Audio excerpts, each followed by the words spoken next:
नमस्कार दर्शकों, मैं दौलत शर्मा और आप देख रहे हैं यूआईपी न्यूज़। अभी 2 दिन पहले 1 फरवरी को बजट सत्र हुआ और संसद भवन में बजट पेश किया गया। ये बजट उम्मीदों का था, आम आदमी की उम्मीदों का, लेकिन इस बजट ने कहीं ना कहीं आम आदमी की जो उम्मीदें हैं उस पर पानी फेरा। उम्मीदें ये लगाई जा रही थी, कयास ये थे, बड़े बड़े यूट्यूब चैनल हों, चाहे मीडिया जगत के बड़े बड़े लोग हों, सब एक बात के ऊपर ध्यान जरूर दे रहे थे कि ईपीएस 95 पेंशन के ऊपर बात रखी जाएगी। जहां पर खुद भी हमने सुना था, हालांकि जो न्यूज़ चैनल बड़ी खेल क्या करते हैं, वो लिख देते हैं सूत्र। कोई भी खबर आए, चाहे पक्की हो चाहे ना हो, उसको सूत्र लिख देते हैं ताकि खुद पर बात ना आए। कई बड़े चैनलों ने यह कहा कि ईपीएस पेंशन जो 95 अपनी जो पेंशन है, जिसके लिए करोड़ों बुजुर्ग तरस रहे हैं, वो चाह रहे हैं कि उनकी ये पेंशन मिले तो उनका जीवन सुधर जाए, लेकिन उनका जीवन किस तरीके से नरक बना हुआ है वो हम सब देख रहे हैं। और लगातार हम यही कवर कर रहे हैं कि किस तरीके से वो अब इन सब चीज़ों से उभर रहे हैं, क्योंकि सबसे बड़ी उम्मीद बजट से थी और उसी बजट ने पूरी तरीके से उम्मीद धराशाही करके रख दी। जहां पर बड़ी बड़ी हेडलाइन सूत्रों के साथ दी जा रही थी, वो उम्मीदें बांध रही थी, लेकिन उम्मीदें पूरी तरीके से टूट गई। लेकिन इस बजट में ना तो आम आदमी को कुछ मिला, हालांकि जो कहा गया है कि 12 लाख तक की जो इनकम होगी उस पर टैक्स नहीं लगेगा, कुछ लोगों को उससे राहत है। उसके बाद देखा गया कि बड़ी वाहवाही सरकार की गई, लेकिन वो करोड़ बुजुर्ग आखिर वो किसके लिए तालियां बजाएं, वो किस तरफ देखें? उनकी निगाहें लगातार टीवी पर बनी हुई थी, उनकी निगाहें वित्त मंत्री निर्मला सीतारमण पे बनी हुई थी, प्रधानमंत्री नरेंद्र मोदी पर बनी हुई थी कि अब फैसला आएगा, अब फैसला आएगा, अब फैसला आएगा। लेकिन बुजुर्गों को लास्ट में क्या मिला? वही हताशा मिली और फिर दोबारा उनकी पेंशन की बात कहीं तब सी गई। सर, क्या लगता है आपको, ये जो कहा गया न्यूज़ चैनलों द्वारा, जो सबसे पहले उनकी जो ट्रिक होती है, सूत्र लगा देते हैं, चाहे खबर कैसी भी हो, सूत्र लगा दो ताकि अपना पल्ला साफ हो जाए, लेकिन बुजुर्ग कहीं ना कहीं उन सूत्रों पर ही भरोसा बांधकर बैठे थे और वित्त मंत्री, प्रधानमंत्री सबकी ओर देख रहे थे कि अब कुछ होगा, अब कुछ होगा, लेकिन कुछ हुआ नहीं। ये कैसा धोखा है? ये धोखा ऐसा है कि मैं इसमें प्रधानमंत्री की गलती नहीं मानता, मैं इसमें वित्त मंत्री की गलती नहीं मानता, मैं इसमें श्रम मंत्री की गलती नहीं मानता। इन सब लोगों ने पब्लिकली कभी कहा ही नहीं कि हम पेंशन बढ़ाएंगे। ये गलती, ये सारा भ्रमजाल कुछ नेताओं का है जो पेंशन का नेता समझते हैं अपने आप को। कुछ ऐसे संगठन है जो पेंशनर का नेता समझते हैं। उन्होंने ये र्यूमर फैलाया, ये अफवाह उड़ाई और एक चैनल पे, यूट्यूब के माध्यम से सैकड़ों चैनल पे अफवाह उड़ा दी कि ऐसे ऐसे ईपीएस 95 की पेंशन का अपना कुछ ना कुछ इस बजट में होने वाला है। ये क्यों उड़ाई अफवाह? क्योंकि उनसे लोग सवाल पूछने लगे थे कि भाई 10 साल हो गए लड़ते लड़ते, हमने तुमको पैसा दिया, सम्मान दिया, मान दिया, तुमको नेता बनाया, तुम बड़े बड़े नेताओं से जाके मिलते हो, फिर हमारा काम क्यों नहीं होता? तो उन्होंने क्या किया, उन्होंने कहा कि आप क्या करें, तो बजट तक लोगों को अपना पल्ला झाड़ने के लिए बजट तक उन्होंने कहा कि भाई बजट में आपको मिल जाएगी पेंशन। अब मिलनी होती तो मिलती ना, पेंशन का कहीं कोई बात ही नहीं थी, बात तो बनाई गई थी और खबरें प्लांट कराई गई, बड़े बड़े चैनल में खबरें प्लांट कराई गई, इसलिए कि उनकी क्रेडिबिलिटी बने।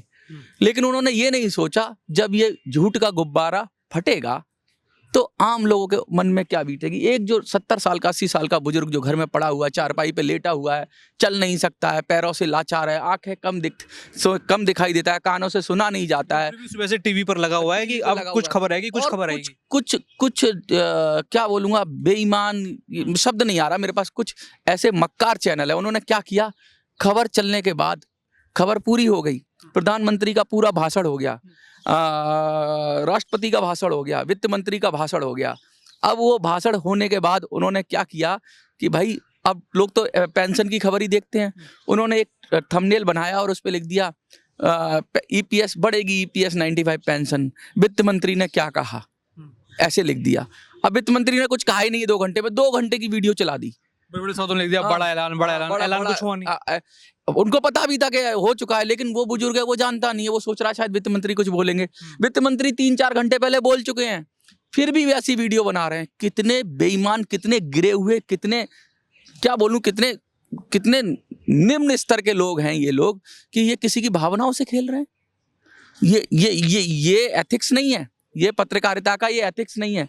पत्रकारिता का एथिक्स ये है कि आप सही बात बताओ और नहीं बताओ तो ये रूमर तो मत करो। ऐसे ही लोग बदनाम करते हैं। वो जो देख गया और लास्ट में उसको कुछ नहीं मिला और तुमको खबर पताती तब भी तुम चला रहे थे, सिर्फ किस लिए? कुछ व्यूज मिलेंगे, कुछ 1000 रुपए मिल जाएंगे। व्यूज तो तुम सही खबर चलाकर भी, मेरे चैनल पे व्यूज आते हैं, सही खबर चला के, सच्चाई बता के भी तो व्यूज आता है। झूठ बोल के व्यूज लेने से क्या हो जाएगा? क्रेडिबिलिटी चली गई। कुछ व्यूज मिल गए लेकिन क्रेडिबिलिटी चली गई। लेकिन बुजुर्गों को अंधकार में रख के क्या मिल गया? चलो व्यूज तो मिल गए, बददुआएं मिली हैं, बुजुर्गों को अंधकार में रख के बददुआएं मिली हैं, और बुजुर्ग कह रहे हैं अब हम जाग गए हैं। आपने देखा ना वीडियोस के अंदर, एक वीडियो वायरल हुई है काफी मेरी, लोग कह रहे हैं हम जाग गए, हम समझ गए, इनका खेल समझ गए। सारा खेल चौपट हो गया इन पेंशनर्स का, इनकी दुकान बंद पेंशनर्स के नेताओं का, माफ करिएगा, हाँ बड़े, हाँ आपको पता है। बिल्कुल, फोटो इतनी बड़ी शानदार फोटो की आज सप्रेम भेंट हुई, लेकिन उस भेंट का मतलब क्या निकला? उस भेंट का मतलब ये निकला कि इन्होंने भेंट ली है। भेंट का मतलब समझते हो? हाँ। कुछ देना, सप्रेम भेंट। हम जब भेंट देते हैं, भेंट का मतलब हमारी देसी भाषा में कहा जाता है गिफ्ट। जब किसी से भेंट करने जाते हैं तो ये प्रधानमंत्री से भेंट करने आता होंगे तो उधर से कोई गिफ्ट मिलता होगा, कोई पद मिल जाएगा, कोई सीट मिल जाएगी, कहीं कुछ महकमे में लगा देंगे, कोई काम करा देंगे, क्या पता कहीं से किसी से करवा के सेवा करवा दें, तो कुछ ना कुछ भेंट तो इनको मिलती होगी। बुजुर्गों के उन कमजोर कंधों पर चढ़कर वो अपनी राजनीति को देखना चाहते हैं। हाँ, वो सोच रहे हैं कि राज्यसभा घुस जाएं, वो सोच रहे हैं कि लोकसभा घुस जाएं, कहीं कोई सीट ले लें, मोदी जी की कृपा हो जाए। क्या रे, तुम इनकी बद्दुआएं लोगे बुजुर्गों की? शर्म से डूब मरो। अच्छा, आंदोलन स्थगित कर देते हैं। आप एक खबर आपको पता होगी, क्या खबर थी आप बताइए जरा? कि रामलीला मैदान में बहुत बड़ा आंदोलन होने वाला है बुजुर्गों की पेंशन के लिए। होने वाला था। हाँ, उस समय है, उस समय इतने बड़ी बड़ी ललकारें मार दी थी, इतने बड़े बड़े ऐड कर दिए थे, मानो कि जन सैलाब उमड़ जाएगा। लेकिन हम देखते तो वहाँ कुछ नहीं। वो तो उन्होंने वापस कर लिया ना, श्रम मंत्री से मिलने के बाद। श्रम मंत्री ने आश्वासन दिया, इन्होंने कहा आंदोलन रद्द, इन्होंने वापस कर लिया आंदोलन। क्यों वापस किया भाई, इनसे पूछो।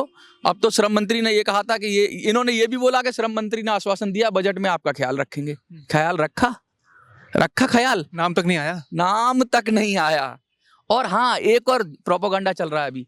क्या होता है कि ग्रांट मिलती है, बजटरी प्रोविजन में हर मंत्रालय को ग्रांट मिलती है, ठीक है? श्रम मंत्रालय को मिलेगी। ग्रांट का मतलब कुछ अतिरिक्त पैसा मिल जाता है बजट के अलावा, कि हम तुमको और दे रहे हैं, अपने बजट में से सरप्लस चीजें मिलती हैं। तो उस सरप्लस को, जो नेचुरल चीज है, उसको ये कह रहे हैं कि पेंशन के लिए पैसा दिया गया। नई खबर चला रहे हैं, अभी 2 घंटे पहले खबर इन्होंने चलाई है, 2-3 घंटे पहले कुछ नेताओं ने मिलकर, कि यार बचाएं कैसे, अपना सर कैसे बचाएं। तो जो नेचुरल ग्रांट थी, जिसका कोई पेंशन से लेना देना नहीं है, उसे पेंशन से जोड़ के बता रहे हैं कि भाई वित्त, हमने पूरा बजट पढ़ा है, बजट के अंदर ग्रांट मिली। अरे ग्रांट तो स्वाभाविक है, उसका कोई पेंशन, ईपीएस पेंशन की बढ़ोतरी से लेना देना नहीं है। अब ये क्या कह रहे हैं, हम वित्त उनसे कह रहे हैं, श्रम मंत्री से कह रहे हैं कि तुमने वादा किया था, तुम्हें जो 10-12 हज़ार करोड़ की ग्रांट, कितने की मुझे अभी इतना आइडिया, हजारों करोड़ की ग्रांट जो मिली है, उससे पेंशन बढ़ा दो।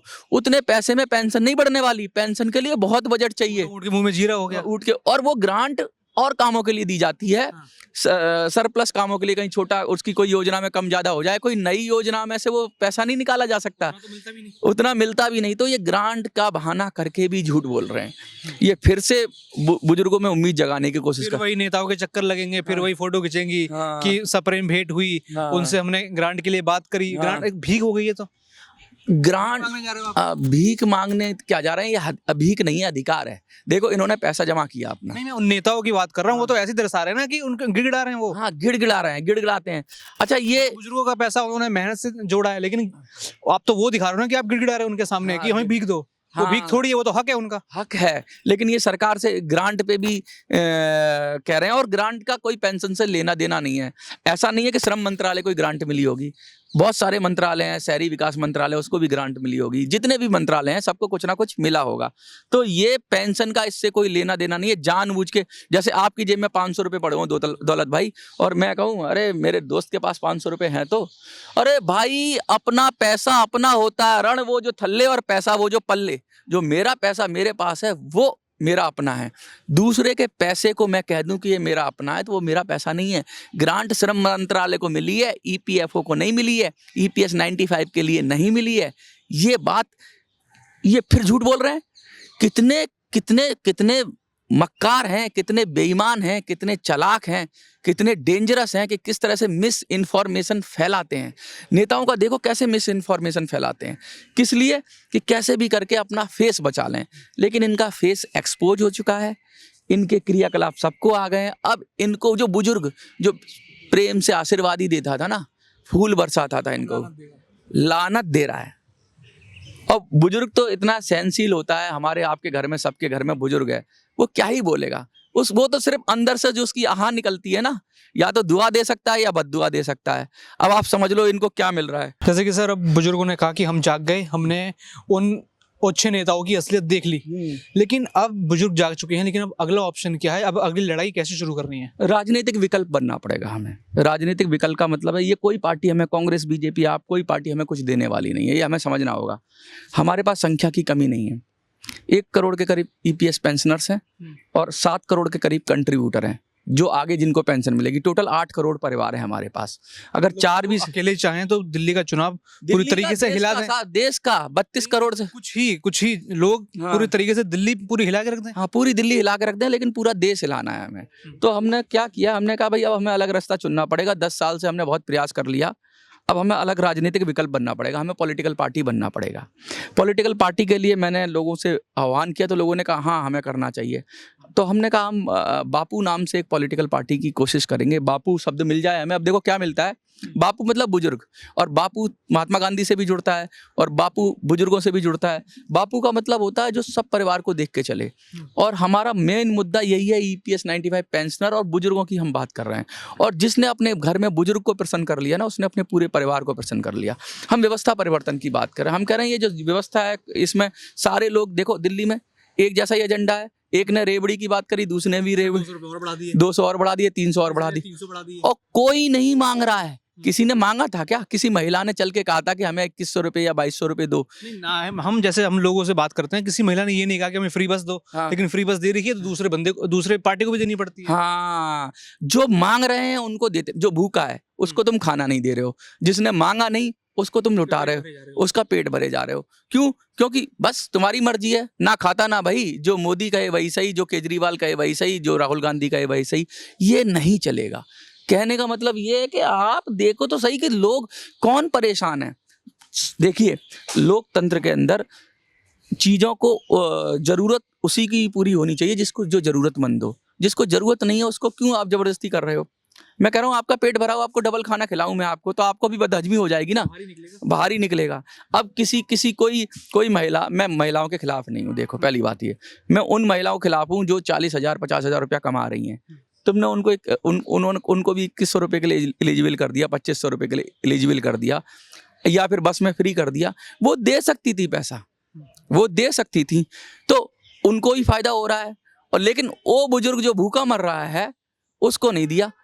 क्यों नहीं दिया? टैबलेट लेने के लिए तरस रहा है। वो टैबलेट लेने के लिए तरस रहा है, दवाई नहीं खरीद सकता अपनी। तो हमने कहा ये नहीं मानेंगे, ये ऐसे ही चलेंगे, ये व्यवस्थाएं ऐसी चलेंगी। हम कांग्रेस के पास रो लिए, बीजेपी के पास रो लिए, हम आपके पास रो लिए, किसी से समाधान नहीं हुआ। अब अच्छा, इसमें लीडरशिप भी नकली होती है पॉलिटिकल पार्टियों के अंदर। ऊपर से कोई भी नेता आता है, कांग्रेस से निकलेगा बीजेपी वाले ले लेंगे, बीजेपी से निकलेगा आम आदमी पार्टी वाले ले लेंगे, कोई भी ले लेता है, और जो पैसा दे देता है उसी को टिकट मिल जाती है। ये वोट बेचते हैं। सबसे पहले ये अपना ऑरा बनाते हैं, मैं बीजेपी का वोट बैंक बना लिया, कांग्रेस का वोट बैंक बना लिया, उसका वोट बैंक बना लिया। फिर ये उसके ठेकेदार हो जाते हैं। हाँ भाई, तू एमएलए बनेगा, तू एमपी बनेगा, इतने पैसे दे और ये टिकट ले। लेकिन हमने इसकी व्यवस्था को तोड़ने की कोशिश कर रहे हैं, व्यवस्था परिवर्तन की बात कर रहे हैं। हम एक ऐसा संगठन बना रहे हैं जिसके अंदर लीडरशिप नेचुरली, टिकट विकट की बात छोड़िए, नेचुरल लीडरशिप बनेगी। जैसे जो बूथ पे या वार्ड पे काम कर रहा है वो बूथ का नेता हो जाएगा, वार्ड का नेता हो जाएगा। जो वार्ड पे अच्छा काम करेगा, अच्छा काम करने वाला, ज्यादा से ज्यादा लोगों को जोड़ना, जिसके पीछे ज्यादा लोग, जिसकी ज्यादा लोग सुने वो अच्छा नेता। मेरी समझ से तो ये है, जिसकी लोग सुन रहे हैं, जिसकी बात के पीछे चल रहे हैं, वही नेता होता है। और कोई इसका कोई क्राइटेरिया नहीं है, कितना पढ़ा लिखा है, कितना जीनियस है, कितना उसको स्पेशल डिग्री है, वो नेता की क्वालिटी नहीं है। ये जो बोलते हैं ना, यूनिवर्सिटी से पढ़ के आ गया, फलाने से पढ़ के आ, जिसको ज्यादा लोग सम्मान दें, जिसकी बात को ज्यादा लोग फॉलो करें, जो दिशा दिखा सके। खुद कितना इंटेलिजेंट है उससे मतलब नहीं है, लोगों का मसला कितनी संजीदगी से उठाए, वो नेता होता है। उसको हम उसको ढूंढेंगे। वो कहीं कोने में भी पड़ा होगा, उसके पैर छुएंगे, भैया तू नेतृत्व कर, क्योंकि वही असली लीडर है। लीडरशिप तो मार दी इन्होंने, सारे बॉस पैदा कर दिए। बॉस आ जाता है, एक नया बॉस आ जाता है, और कार्यकर्ताओं को तुमने बोला दरी बिछाओ। ये सब खत्म करेंगे। हम सक्रिय सदस्य बनाएंगे, हम साधारण सदस्य बनाएंगे। एक ऐप लॉन्च कर रहे हैं हम, 1 हफ्ते में ये एक ऐप लॉन्च कर रहे हैं। 1 महीने का हमने टारगेट रखा है। 1 महीने के अंदर पूरे देश के लगभग 1 करोड़ लोगों को हमें जोड़ना है। हर पेंशनर को ढूंढ ढूंढ के कहेंगे उस ऐप पे जाए, एक फॉर्म खुलेगा, सिंपल सी ऐप होगी, एक फॉर्म खुलेगा, उस फॉर्म पे अपना नाम, फ़ोन नंबर वगैरह डालेगा, वो रजिस्टर्ड हो जाएगा। हमारे पास देश के एक एक पेंशनर का डेटा होना चाहिए, जिससे हमें पता हो कि हम उसको डायरेक्ट मैसेज भेज सकें कि भैया अब इसको वोट करना है, इस तरह से राजनीतिक विकल्प बनना है और पेंशन के नाम पे कैसे वोट करना है। पहला काम तो हम ये करेंगे। दूसरा काम हम ये करेंगे, इस जंतर मंतर पर हम बड़ी प्रोटेस्ट करेंगे। पॉलिटिकल पार्टी हम बनाएंगे तो हम बड़ी प्रोटेस्ट करेंगे, वो भी हम 2 महीनों के अंदर करेंगे। हमें बापू के नाम से। हाँ, अपनी पॉलिटिकल पार्टी उसी दिन सृजन करेंगे या उसी दिन गठित करेंगे। हमने एक काम और किया, हम 1000 लोगों को ढूंढ रहे हैं, ऐसे 1000 लोग जो हमारे फाउंडर मेंबर बने।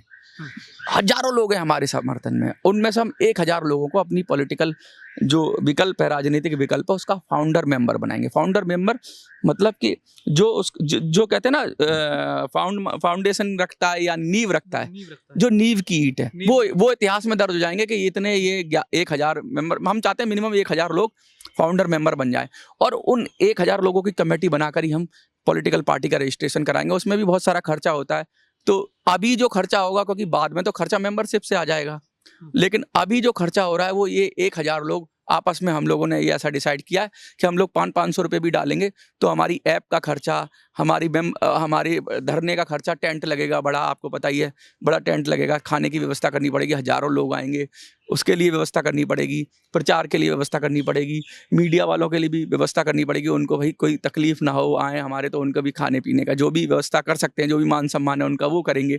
ये सब हम जब करेंगे तो हमें पैसा चाहिए, तो हम वो 1000 लोग अब हम इकट्ठे हो जाएंगे।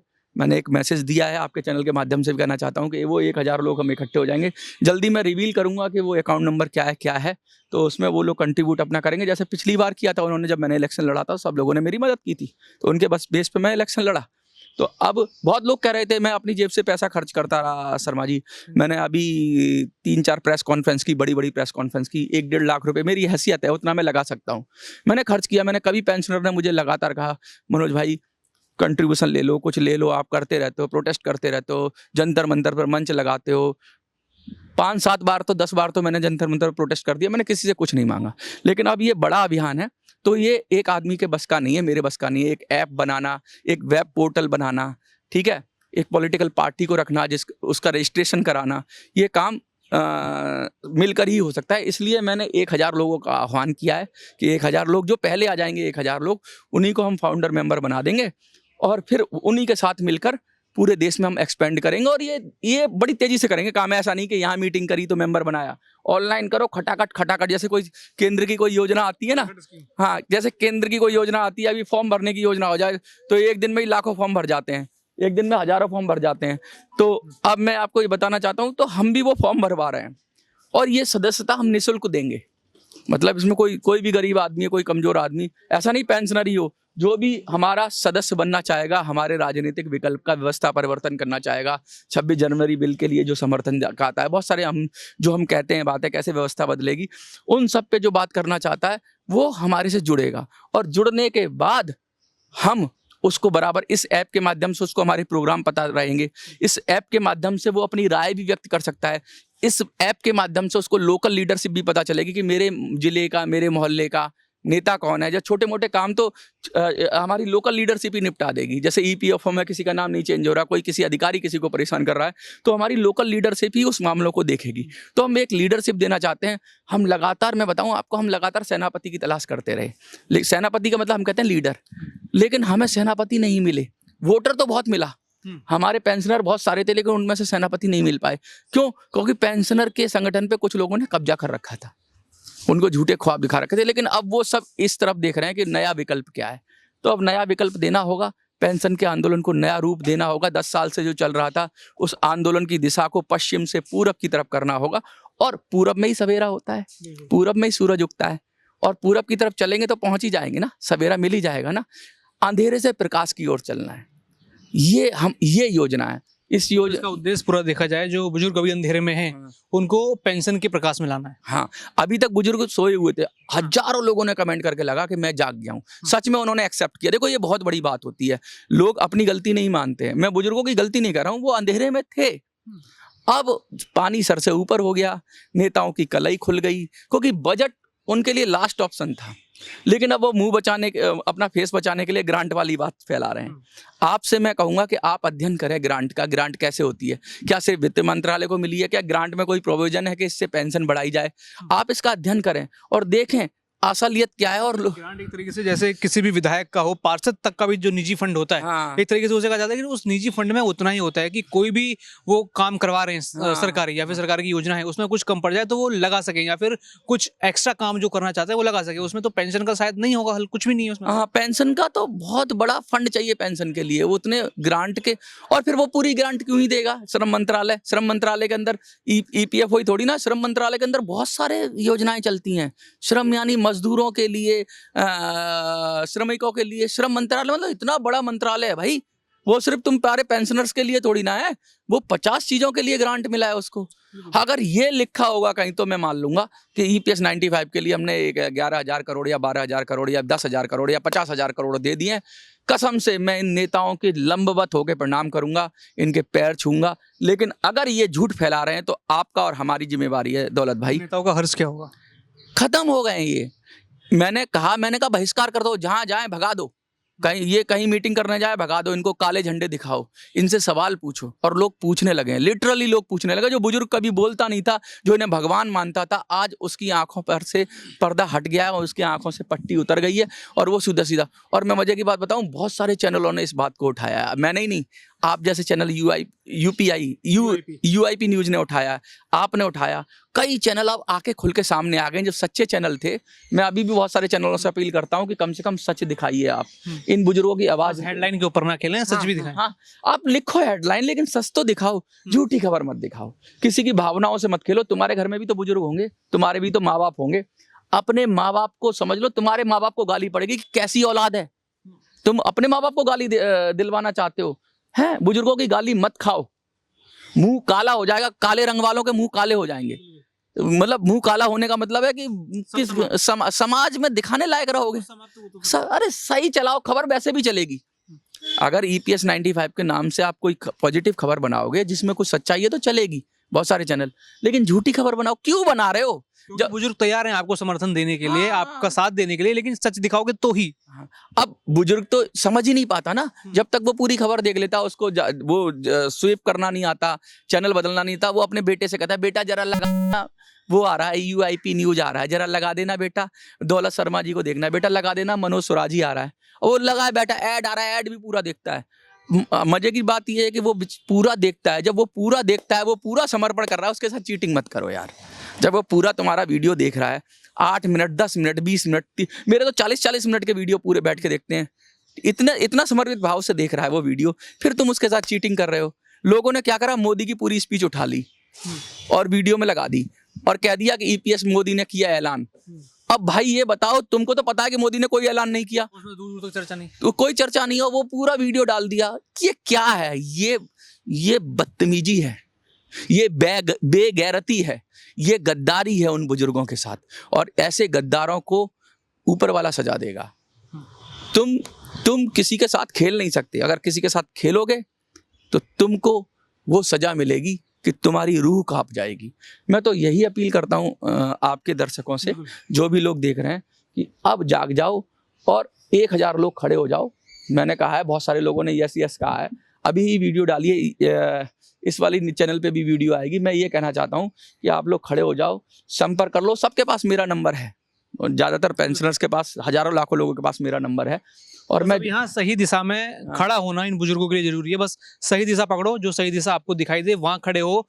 जिस भी माध्यम से आपको लगे, जो भी आपको लगे, जैसे मनोज जी हो, चाहे जो व्यक्ति आपको लगता है, ये नहीं कहता कि नहीं, मैं वही कह रहा हूँ, जो व्यक्ति आपको लगता है उसके साथ आप खड़े हो। लेकिन पहले पहचानो कि क्या वो आपकी बात कर रहे हैं या फिर आपकी बात करने के अलावा वो अपना व्यू सीधा कर रहे हैं। हाँ, मैं यही कहना चाहता हूँ। और मैं आपको जल्दी इस बात की घोषणा करूंगा, आपको भी बुलाऊंगा कि भाई कैसे क्या है, एक वीडियो बनाऊंगा मैं माध्यम से। अभी मैंने ये नहीं बताया कि क्या करना, अभी तो मैं देख रहा हूँ कि लोग इस पे यस भी करते हैं। मैं तो पूछता हूँ लोगों से। मैंने एक वीडियो बना के पूछा है, क्या आप मेरे इस आइडिया से सहमत हो कि राजनीतिक विकल्प देना चाहिए? ये डिसीजन नहीं है अभी ये डिसीजन को मैं उनसे अप्रूवल ले रहा हूँ, आप लोगों से अप्रूवल ले रहा हूँ। आपके चैनल पे भी अगर यस लिख दें लोग तो समझ लेना है। हम भी पूछते हैं कि क्या आपको मनोज स्वराज जी एक सही ऑप्शन लगते हैं, क्या आपको जो उन्होंने जितने भी आइडियाज़ दिए या जितने भी विकल्प बताए या जिस तरीके से बताया कि कैसे आपकी समस्या हल सकती है, अगर आपको लगता है कि आपको उम्मीद दिखती है कि यहाँ काम होगा, यहाँ आपकी बात बनेगी, इतने सालों से जो आप परेशान हैं, कहीं न कहीं जो अंधकार है, अंधकार से प्रकाश की ओर आएँगे, अगर लगता है तो हमारे चैनल पर हाँ कमेंट करें और अपना समर्थन ज़रूर दें, यूआईपी न्यूज़ को भी दें और साथ ही साथ मनोज जी को भी दें। हाँ, आप यस भी लिख सकते हो क्योंकि बहुत सारे लोग साउथ से देखेंगे। मैं बता दूं आपको, वो लोग भी जिनको हिंदी नहीं आती ना, वो भी देखते हैं और वो अक्सर मुझसे कहते हैं अंग्रेजी में वीडियो बनाओ। कुछ वीडियो बनाए हैं मैंने, लेकिन अभी क्योंकि बहुत ज़्यादा मेरे पास इतना समय नहीं होता कि और उतनी भाषा पे पकड़ भी होनी चाहिए, लेकिन फिर भी मैं करता हूँ वीडियो, कोशिश करता हूँ। लेकिन मैं उनसे भी कहना चाहता हूँ जो दक्षिण भारत के लोग हैं, आप यस लिख सकते हैं, आप बोल सकते हैं हाँ, कि बिल्कुल आप यस भी लिख सकते हैं, आप चाहे कोई भी साइन दे सकते हैं, थंब का साइन दे सकते हैं, हाँ। कोई स्माइल का साइन दे सकते हैं, वो भी कहीं ना कहीं एक अप्रूवल होगा कि आप हमारे साथ हैं। बहुत बहुत धन्यवाद आपका शर्मा जी, जो आपने हमारी बात उठाई। आपके चैनल का धन्यवाद। सब्सक्राइब करो यूआईपी न्यूज़, ज़्यादा से ज़्यादा। बिल्कुल। धन्यवाद।